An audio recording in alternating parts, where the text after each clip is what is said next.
Hi, my name is Matt Jarbo. Welcome back to another episode of Podio Commentary. Today is episode number 24, and we're going to be talking about a movie that I feel has one of the most best and FU endings of all time, as well as one of the best and most deserved villain deaths of all time. And yes, I'm talking about Frank Darabont's The Mist, which came out in late November 2007. And this movie is one that I literally just got done watching. I jumped up from bed, came to my computer, put my headphones on, and started recording. And I do this when I do this show, predominantly because I want everything to be fresh as it possibly can be. Because when I like to dive into the nitty gritty of these films, there's a lot there that I think is best described, best discussed when it's fresh. On top of all the pre-research that I do, it just allows me a better and greater understanding, and it's right there, and I'm excited and I'm jazzed and I want to talk about it. So before we dive in, let's obviously jump into the nitty gritty. This is Podio Commentary. This is a podcast all about movies and discussion from the positive aspect of it. I will rarely ever dive into anything that I truly dislike. Maybe some movies out there might trigger that, but for the most part, I'm pretty easily pleased, and I just like to dive into the conversation. If you enjoy this, please leave a review on iTunes. That would really help out. Follow me on Twitter at Podio Commentary. That now is a new one. We are on Tumblr at podiocommentary.tumblr.com. I am going to get a vanity URL here. I'm just building out the blog as a landing page for a while. We'll see where that goes. And then I do have some new Patreon perks available over on patreon.com/Matt Jarbo. So if you do like this show and you want to get your own thoughts and your own opinions out there, we can make that happen. Check that out. There are some tiers available for that over on patreon.com/Matt Jarbo. And then that's it. That's all I want to say about it. Let's dive in to The Mist. This is a movie that will leave you on the edge of your seat, heart racing, unable to sleep at night, especially when you get to that ending. Based on the novella by Stephen King, this movie, as I said, written and directed by Frank Darabont, is a must-see for fans of the horror thriller genre. But it ain't for the faint of heart, my friends. It's not for the faint of heart, especially as you start getting further and further into the movie and you start realizing that humanity is just woefully screwed. All it takes is for anything to kind of break down a little bit, and we're going to see humanity just start to tear itself apart, as very well executed in this particular movie. It's got a great cast of characters, a great cast backing up those characters like Tom Jane, Laurie Holden, Andre Bauer, Marcia Harden. I mean, a lot of great people in this movie, and it's guaranteed to keep you just white knuckling it until the very end because you don't know what's in the mist. Are you brave enough to face the terror that lurks within the mist? That's the question. That's always a question when we watch these movies. And I think this one does a good job of really kind of putting it out there like that. So as always, the format of this podcast is I like to start with how the movie came to be, how it was wished into existence. Frank Darabont had first expressed interest in adapting Stephen King's 1980 novella back in October of 1994. This is after he finished working on The Shawshank Redemption, which is one of the greatest films of all time, hands down. And instead of focusing on The Mist, he actually decided to go and work on The Green Mile instead, which is another fantastic movie, but probably my least favorite of the Frank Darabont Stephen King adaptations. It's good, but it's not like, I don't know, it didn't grip me as well as these other two movies did. But then again, it has been a long time since I've watched it, and going back into the world of The Final Days of John Coffey is going to be one that, is worth another go ahead. So we'll probably tackle that on a future episode. So years went by after working on The Shawshank Redemption and working on The Green Mile, and it hit about December 2004 when Frank Darabont sat down and started working on the adaptation of The Mist. And then about 2 years later, he was able to get the project off the ground over at Dimension Films, where it had previously been over at Paramount. But at Dimension, Darabont was attached to direct, and he was able to get Thomas Jane in negotiations for the cast. Now, Darabont had suggested that The Mist was relatively tame in comparison to the more extreme horror films that had become popular at the time. because this one focused more on monsters and the unknown rather than torture porn. And that genre right around that time had really blown up. I mean, obviously, there was the success of the Saw franchise that had come out in 2003. And then you had, Hostel, I think a couple years after that. You had Touristas, which is actually a really solid movie in and of itself. But torture porn is it's a very specific type of movie. In fact, so this is just a general definition of it if you don't know. Torture porn is a subgenre of horror films that are characterized by their graphic depiction of violence and torture, often for the sole purpose of titillating the audience, which is a very odd way of describing that, but it kind of makes sense. It's like, yeah, it is meant to titillate the audience. When you're watching Hostel and you see that one girl with the burned out eye and it's hanging out from the eye socket and they clip it and all the pus comes out, that's meant to titillate you. I'm not going to lie. Some people out there probably did get off on that. Let's be fair. That's their own kink. Maybe they should be on a watch list. I'm not too sure. But like I said, some of the examples of this are like Saw, Hostel, and of course, the Human Centipede, which is 99% medically accurate according to its marketing. And I've never seen the Human Centipede movies. It's never really been my thing. But the term itself, torture porn, is controversial. And some critics and filmmakers have pushed back against that particular terminology, arguing that it unfairly criticizes certain films and suggests that they are only intended to exploit and shock rather than tell a story. And I've heard those criticisms before as well. There's some movies that come out that are like very violent and very twisted, and they don't really tell much of a story. In fact, I would say in recent years, the Terrifier franchise kind of falls into that, right? So you've got Terrifier 1, which has a story, has Art the Clown as a villain. There's not a lot there story-wise, but the violence is just like over the top at times. Good movie, I liked it. But then you go into Terrifier 2, where the director tried to expand upon the lore, expand upon the mythos, and still go as far as he went with that movie, which is exceptionally violent and disgusting in some scenes. But I feel that the story suffered as a result of that because he was so desperate to fill it with as much as he possibly could. A 90-minute horror movie turned into a 2.5-hour horror movie. And that just by the end of it just went on too long. What I'm trying to say here is that I understand what Darabont was going for when he says, like, I don't want to make that kind of movie. And in reality, The Mist very much goes against that. There's only really like a couple of scenes where it is really grotesque and really violent. But what sets up the anxiety and the angst and the terror and the fear all come from the characters, their interactions, and of course, what humanity turns into if all of a sudden the power goes out and they're stuck in a space where they don't have the answers and someone claims to while channeling, Jesus El Cristo. But it's funny we talk about that when we are talking about The Mist, and we kind of have to look at the very ending of the movie first. And I don't want to jump the gun on it. If you haven't seen the movie, go watch it, come back. The podcast will be here. But the ending of the movie was super controversial. And some might argue that it could almost to an extent kind of fall into that torture porn category because of how unnecessarily violent it came across, even though the reason why it happened was almost like justifiable. In the mere moments after that, it kind of takes on a whole new meaning, it feels like. And so I understand what Darabont was going for. But anyway, Darabont had originally been offered $30 million by a producer to make this movie, but Darabont would have to change his planned ending, a conclusion that he had personally envisioned and nursed for 20 years.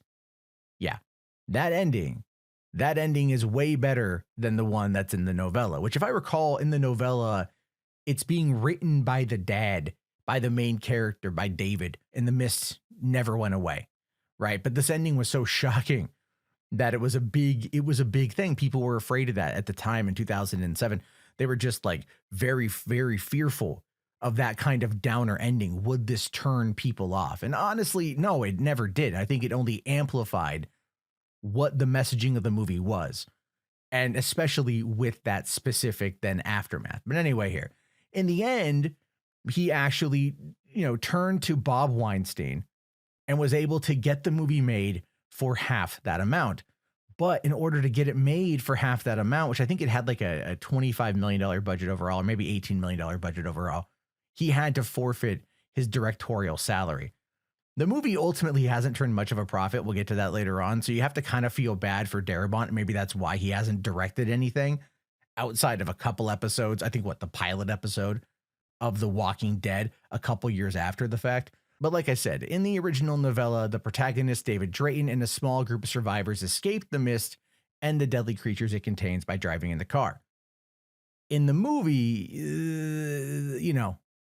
no, pop, right?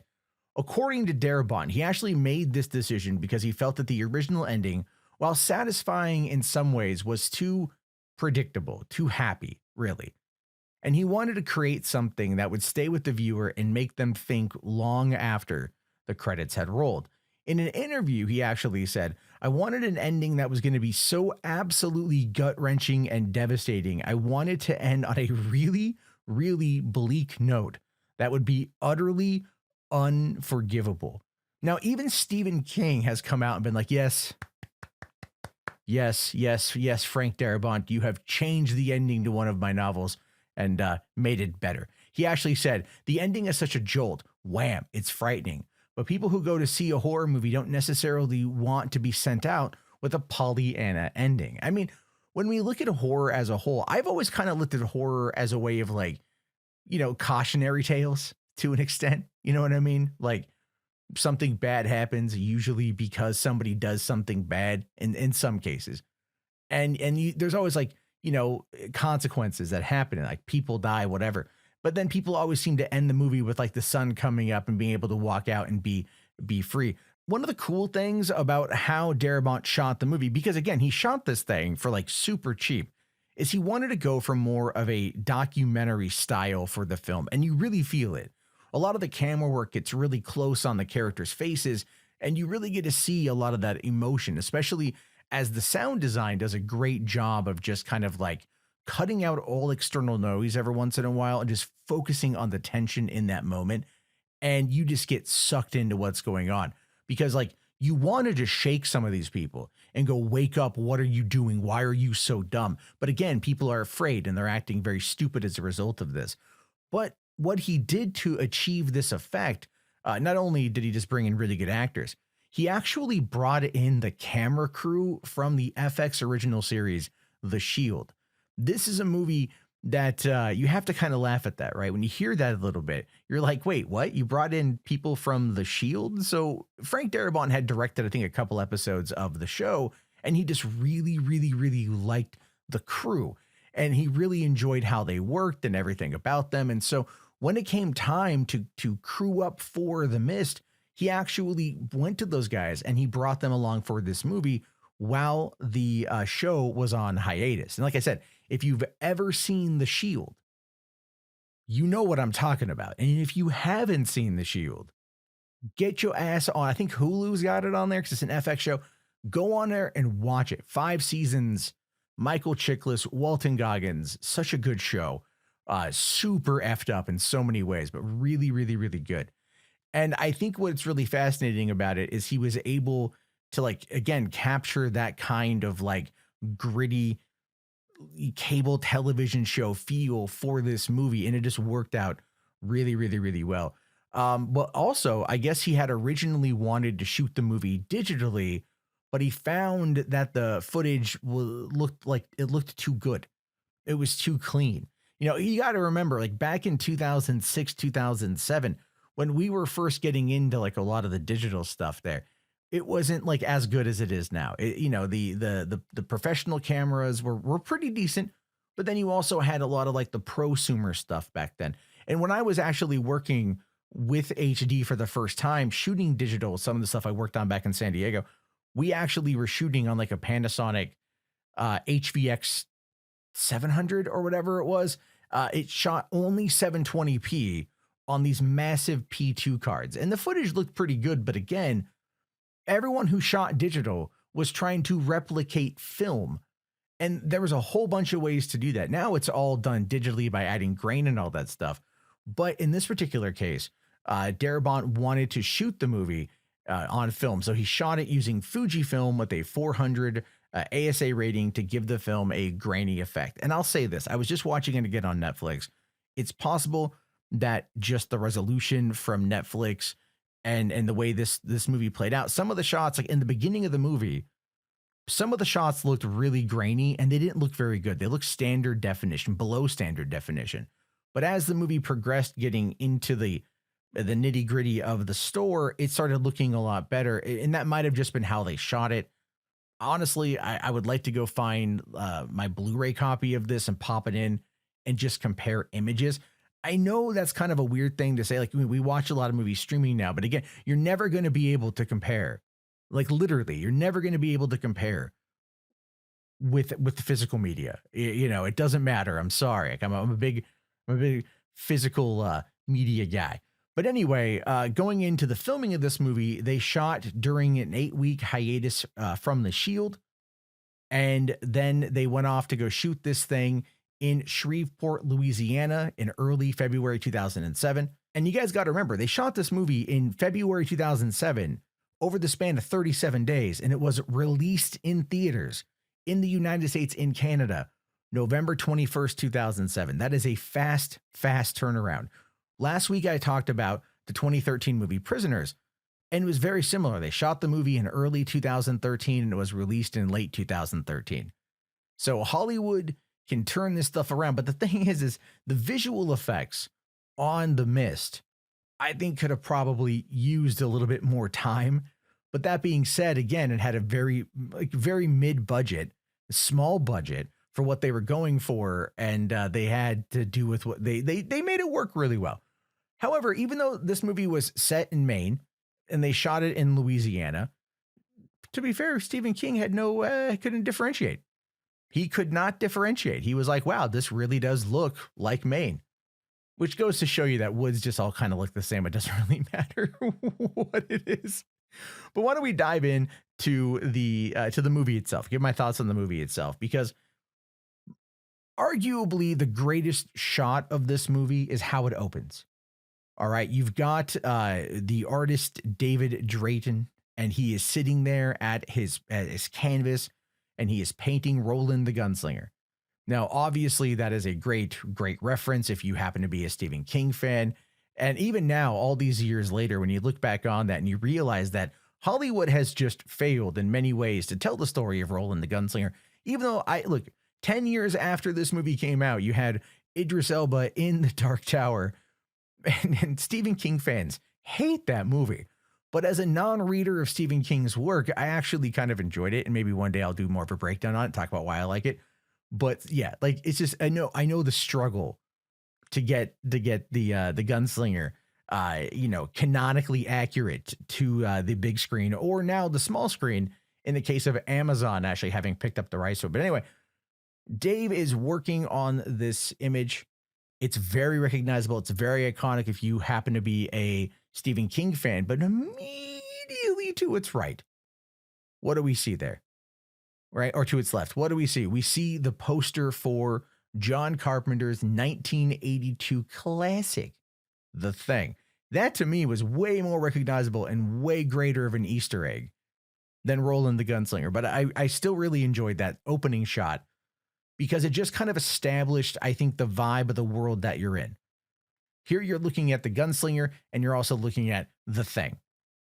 Iconic stories told from iconic storytellers, both represented in poster form right there, and you're watching a movie, and Darabont being involved. Like, to me, I don't know, like, I just absolutely love that opening scene. Then, of course, you have a gigantic electrical storm. It blows down a tree, breaks open the window. The family goes downstairs. The next morning, everything's torn to hell. And this is where we get introduced to Andre Bauer's Brent Norton, the arrogant neighbor lawyer who, look, I didn't really know much about Andre Bauer at that particular point when I saw the movie when it came out back in theaters that opening weekend. But ever since having watched Brooklyn Nine-Nine, when I'm watching this movie again, I just Holt. I just see Holt. But I see like a way more arrogant, multiverse version of Holt. And again, I have a lot of love for Andre Bauer. So it was great seeing him in this one. And obviously, like, him and Tom Jane just had this real animosity in the beginning, but it was animosity that, in the wake of tragedy started to kind of meld away at first. You know what I mean? Like, what I liked about the beginning of the movie is that you've got these two people who obviously have a history, who obviously have a past, who obviously dislike each other. They've gotten into legal disputes over land, and now there's going to be a massive dispute over this tree that was previously dead, having fallen on a boathouse and destroyed it. And they both knew generally what they were up against. But in that moment, they realize, okay, maybe we can help each other. Maybe we can be, have camaraderie. Maybe we can make this thing work. And that was a whole thing about them putting aside their differences during a tragedy, coming together to help each other out. And even the boy is asking, Tom Jane, like, are you guys friends now? And he's like, well, I wouldn't say that we're friends, but yeah, it's just kind of a nice start. And you're like, okay, cool. People can overcome these particular differences, but that was a false sense of security. But it was a great way to juxtapose what happens later when all hell breaks loose. Because obviously when they get inside the store and everyone's trying to get their food because the power's out everywhere and there's no cell service, and I live in the woods. And every time there's a snowstorm out here and it cuts off power, we don't get cell service. We're kind of snowed in. We get blocked in. So I understand what these people were feeling in this moment, even though everything, the roads were still relatively clear. They can get to the store, but I understand the need to get all the supplies and stuff. What was good though, is now we start kind of getting all of our core cast together and everyone moves into the store as the mist starts coming, and I thought that was great when you have the one guy and he's running and he's like, there's something in the mist, and they go in as all of a sudden the mist just surrounds everything. And it just kind of creates this really closed off, claustrophobic environment, and as much as I love big budget Hollywood blockbusters, there's something to be said about a single location movie or story that is full of interesting characters dealing with an interesting problem. Just recently I watched The Whale, and that is very much it's a stage play, which is what it's adapted from. But again, it's one location, a couple of actors telling a story, and it worked really, really, really well. So I think if the dialogue is written pretty well in these scenes, you can really get a lot out of this. And of course, everyone trying to figure it out, everyone trying to come to grips with what's happening. And then, of course, you've got Mrs. Carmody, played brilliantly, I might add, by Marcia Gay Harden. She did such a great job in this role, freaking amazing in the role. You got to love it, because she just comes across first as just a crazy lady. And they're like, oh, no, she's the town nut job. And no one ever gives her any attention. And at first people are just kind of like, okay, yes, sweet Mrs. Carmody, right? But then as more and more people get scared and as more and more things happen, as people start getting worried and freaked out, she starts commanding this presence because she's speaking with authority. And that was actually even kind of juxtaposed by Brent Norton, by Andre Bauer, because he's an out-of-towner, but he speaks with authority. Everyone knows he's an attorney. So they know that this guy's got he's smart and he's successful and he has the ability to do all, he has the ability to kind of lead people, because that's kind of his job, has to put him in that position. He has to be pragmatic. He has to be commanding. He has to have that gravitas, and he has to have that presence and that machismo, all that stuff. And so they kind of start splintering off, originally kind of following him. That is until, of course, he decides to, bail out because he thinks it's going to be safer on the outside. Never mind the fact that, and this is the thing I thought was really interesting, because when they go into the, to the back room in order to check out the generator and everything else, and Norm, the bagman, also played by Chris Owen, aka the Shermanator, which, funny thing I'd read about this is apparently Frank Darabont cast Chris Owen in that role without knowing that he was the Shermanator from the American Pie movies. Not to say that that's anything really to write home about, but I mean, the guy's got, he's got a fan club to an extent. He's got a following online. He's been known for years. He's been acting for years. And when I saw the movie and I see Chris Owen there as Norm, I'm all like, oh shit. It's the Shermanator, but I also know him from Major Payne, and I know him from Angus. And so I've known his work for a long time, and just seeing him pop up in this one was pretty cool, because it wasn't the Shermanator, which is what he had largely been playing from like 99 to around that point. So that's pretty cool. But they go in there and then, obviously nobody wants to believe that there is a danger in the mist. They don't want to believe that there's craziness out there. They just want to believe that like, hey, this will pass. We don't know. It's whatever. But then when like the tentacle creature grabs him and starts tearing him apart and you see everybody else kind of lose their mind over it. Like what's funny is they start to go, okay, we're up against something that is very dangerous, something that is very crazy. But they go to Brent and they're like, hey man, like, listen, but again, he's so cocky and so arrogant because he has to be, that he doesn't allow himself to see what it is that they're saying. Never mind, everybody is telling him flat out, this is what's going on. He refuses to see it, refuses to acknowledge it because he doesn't want to challenge his worldview. And the same thing Mrs. Carmody is doing as well, is she is believing her belief, staunchly held belief about the end of times and how Christ is king and he's going to lead this is the rapture or whatever, expiation, that all that kind of stuff. I always just thought it was just really interesting how it's like some people are so they dig their heels in and they fail to understand that maybe this is a time when you should pull your head out of your ass, as Tom Jane so eloquently put it to Andre Bauer in that scene. But what's crazy about that is just like the fear. Like William Sadler does a great job of going in there as just like a mechanic, right? Just as a local guy. Ollie says it best when they're kind of fighting over the generator. And Ollie goes, look, out there, they don't know what's going on. But in here, there's a problem that they can fix. So they're going to fix it. And it was just about, in that moment, about maintaining control. And I thought that was really interesting because it's like, yeah, in those moments, like these guys are mechanics. They understand electrical engineering. They understand how to fix things. So in this minute microcosm event, they're going to try to do what they can. But through that also comes stubbornness and also comes all of the unwilling to listen to reason.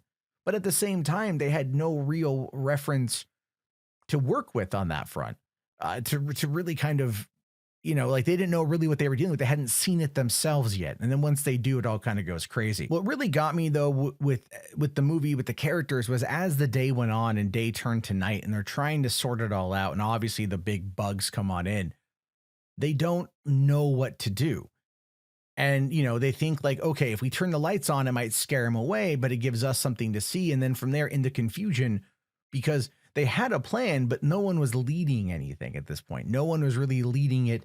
They were just like, okay, it's time for us to like figure this thing out. But because of that confusion, a lot of people died. And even Mrs. Carmody had a moment where she almost died. But because that stupid freaking thing, realized that kind of hateful lady wasn't going to be a good meal, decided to fly away from her. Everyone looked that she's like touched by the hand of God. And she's the one that can lead them to prominence and lead them to safety. She can save some souls, which is all she wants to do, because now she starts gaining power. And as we start watching her character progress, a lot of that starts showing up, right? Where she at first is kind of meek about it. And then people start listening. And there's a line even Tom Jane had said where he's like, right now she's preaching to 4. By tomorrow, she'll have 4 more. By tomorrow night, she'll have everybody. And then they're going to start picking who to sacrifice. He called it. He knew exactly what was going to happen. And that's exactly how it played out, because that's what fear does to people. Fear will take over. And if a person is confident, people will follow the confident person. That's not even like a controversial statement to make. This is human nature. And we saw this play out in a couple of different ways. You have the pragmatic David, played by Tom Jane. You have the brash and arrogant Brent, and you've got the crazy ass Mrs. Carmody. And we can start seeing like how the Brent thing's like, no, we're going to leave. We're going to go out into the mist. We're going to go for help. It's assumed they all die because the biker who's going to get the shotgun, he gets torn in half. But what really got me about this is like what leads into the final act of the movie. And that's obviously going into the pharmacy to collect all the supplies and coming across those spiders. And look, I already don't like spiders. That didn't help. That didn't help at all. You have the MP plastered against the wall, like one of the, victims of LV-426 and Aliens, right? And is totally a host for the spiders here, but is able to say, it's our fault, it's our fault, it's our fault. And and then you get the spiders and they're shooting out like the webbing that is like freaking napalm. It just cuts through everything. Like that was cool. Like that whole scene was crazy because it was so claustrophobic in how they shot that scene. And they're trying to just get the hell out of there. And of course, two people die, which only backed up what Carmody was saying, unfortunately. And she was able to then use that to start, now sacrificing people because the military guys killed themselves. And Sam Witwer's character was like, I don't really know what's going on, but they told me something. I didn't believe it. But because he had said it and because it freaked people out, they sacrifice him. And that scene was so wild because you're just like, oh my God, like there's nothing anyone could do. Mob mentality had taken over. It was time for this guy was going to die. And as one of the effective ways that this movie kind of showcased the violence was a lot of it took place in the mist. You see the aftermath or you hear the noises, you hear it, not so much see it. But what's really interesting is just like the gigantic, like locust type creature that was there. I still don't know. I still think it's like a Pokemon. It looks kind of like a Pokemon, but it takes him, it kills him. And then at that point, like Tom Jane's like, all right, F this, we gone because they're going to come for us next, like flat out. And that leads into what I think is like, man, that satisfying ending. Because as they go to leave, Carmody is waiting. She's like, are you stealing from us now? And they're like, look, just let us out. Let us go. It's so funny because she's like, no, we're going to sacrifice you to save us. You can't leave, but let's kill you. Let's kill the boy. Let's kill the whore for some reason, like let's kill the kid. Like what kind of like immediately going towards wanting to kill a child? It doesn't really seem like the most Christian thing in my book. Right. But then again, what was like the one of the plague killing the firstborn son, right? You know what I mean? It's the only kid in there. It's the only boy. Clearly it's the firstborn in this particular case. So yeah, he's going to get sacrificed. But then you get just like, as everything seems lost. Here comes Ollie with that Deus Ex Machina of a gun. One shot to the freaking abdomen, drops Carmody down, and then bam, one shot to the forehead and down she goes. And I remember when I saw this in theaters back in 2007, I remember audibly cheering. What? I hate people like that. So for me, it was like, yeah, yeah, all right, cool. Because it almost immediately breaks the spell, right? Because as everyone runs out to try to get over to the Land Rover, Ollie unfortunately dies, leaving behind the handgun with 4 bullets left. Foreshadowing. The other guy gets killed. And then like the store manager runs back to the store and tries to get in, but you don't see what happens there. And the fascinating thing about that is like, I couldn't remember if he was in the store, if he was out of the store, but as everyone leaves and it pans by the storefront, we see everybody inside and they let the store manager back in. Carmody is dead. The spell has been lifted. They don't need to sacrifice anyone. They realize now it's like it brought back some sanity. So that part I like because it does kind of play into to what we learned in the beginning of the movie, that you can set aside your differences in that moment when it comes to survival. It's a ham-fisted message to an extent, like, or maybe I'm making it ham-fisted, but that's how I viewed that. And then of course, like as the car is driving back to the house, we see the wife like plastered against the wall. She's dead. Tom Jane blames himself because he didn't fix the window. And that's where she was, captured by one of the spiders and stuff. And then they just leave from there and everything has gone to hell and they don't know what to do and they're distraught and they run out of gas. And then we get to the end of that movie and like, what I forgot about that was like the amount of time they didn't spend explaining the situation, right? He goes, well, we have 4 bullets. And then Laurie Holden just goes, but there's 5 of us. And it's like, you know exactly what they're referring to. They don't have to say it. There's like a look. One guy kind of nods. He understands it. The other lady's like kind of coming to terms with it. Laurie Holden starts crying. The boy's asleep. And I'm thinking to myself, because again, I got my kids. I'll talk about that often during the show, but I've got my kids and I've got that, thought in my brain, like, oh man, like, could you pull the trigger? because the boy was so upset, so afraid. After the incident at the pharmacy, he's like, "Don't ever leave me again. Don't ever promise me you'll never leave me again. Promise me, don't ever promise me they won't get me." You know what I mean? Like, he's just a kid, so he's like, "I need to do this."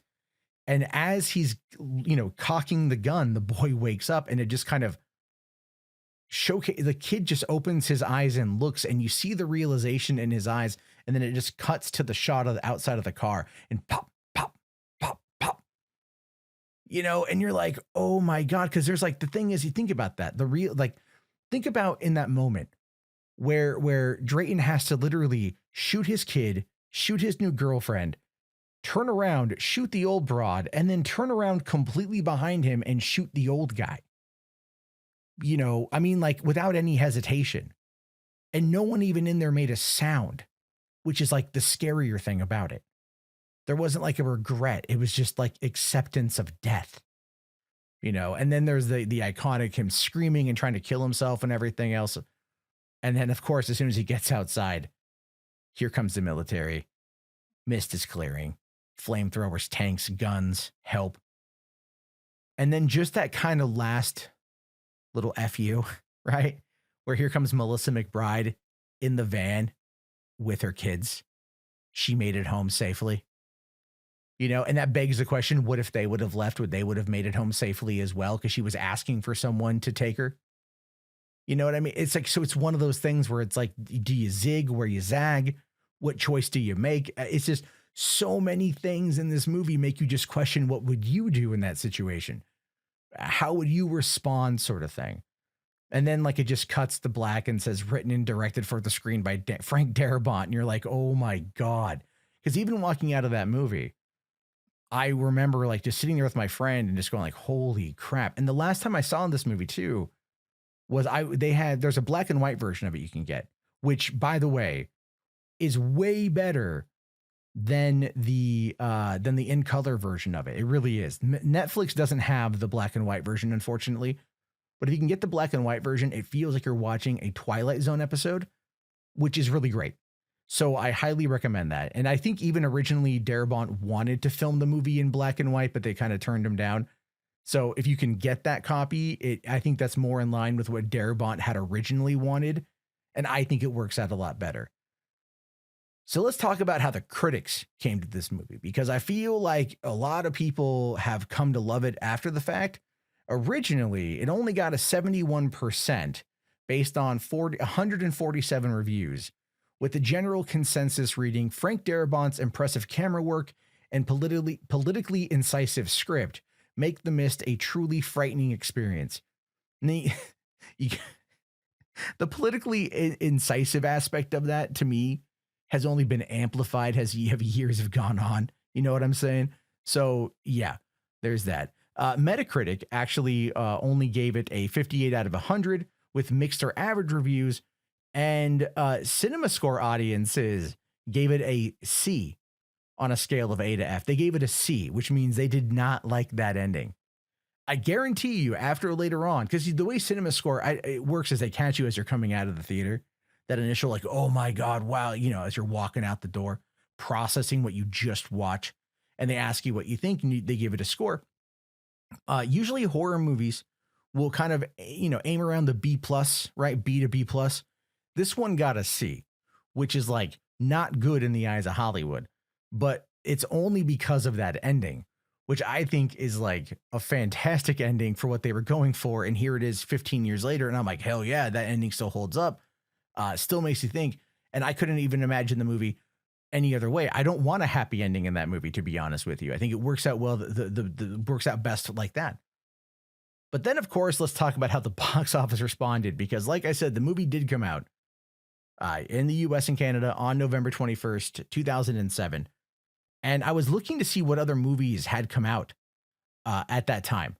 And so like Beowulf had come out the week before that, Mr. Megorium's Wonder Emporium. You had No Country for Old Men, Fred Claus, like Lions for Lambs. But that was all before then. That was early in November. But opening up on November 21st, which was right before Thanksgiving, you had Hitman with Timothy Olyphant, which I did see in theaters, by the way. That was an interesting movie. You also had Enchanted. So Disney's Enchanted, that was the big release that weekend, followed up by Hitman and Stephen King's The Mist. And unfortunately, Stephen King's The Mist, because of that CE Cinema score, didn't really go as far as it could have, in my opinion. But again, you had a budget. I was wrong when I said 25 million. It's actually 18 million. But the movie did go on to do a worldwide gross of $57 million on an $18 million budget is 3 times the amount. So on that particular, scale, it's kind of been a little bit profitable. But I looked at the estimated domestic video sales for the movie. And again, this is just going back to what they released from the numbers.com from back in 2008. It did $31 million in DVD sales, which means that this movie has absolutely gone on to obtain cult status. And if you add in that 31 million, which is quite frankly only it's like 20 some odd million away from what it did globally. It's turned a bit. It's definitely turned a bit of a profit. At the end of the day, I love this movie. I forgot how much I love this movie. I was in it from start to finish. It's one that I would love to spend more time in. And I know they tried. I think it was Spike TV had done a television show a couple of years back, but I just never watched it. I never really heard a lot of good things about it. But when I go back and I watch this one, for one, I want Darabont to come back and do way more Stephen King movies, right? I would love to see an extended cut of this movie to give us more of the character work inside of the story. I just really enjoyed it. I thought the acting was top notch. The camera work was fantastic. My only real complaint, if I'm going to complain about this one, is I didn't care for the score when they were leaving the store and like doing the final drive, where you had that, like, it felt like I was watching Gladiator all over again. I didn't really care for like that kind of like, whatever it is, at the end of that. It just kind of took me out of the scene. When so much of the movie had been done by removing excess noise, by creating the element of tension, by literally removing all of that stuff. For me, this was just, I don't know. I kind of felt like it took away from it a little bit. It just didn't need to be there. I understand why they wanted to do it. They wanted to have music that was dramatic and fill with the tension and all that jazz. But that to me is like the worst part. If you would have had that scene with no sound outside of maybe the motor of the truck, and that's it, it would have been far more effective than what they actually showed. I think less is more when it comes to the music in those scenes, when everything else had been done pretty effectively by trying to isolate and hone in on sounds at times to make it more dramatic for our ears to pick up on. And that's just my take on that. But again, my final thoughts on it are this, man. This movie is a cult classic. It's amazing. It's awesome.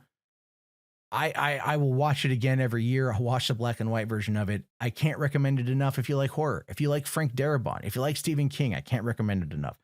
But as always, I want to know what you think.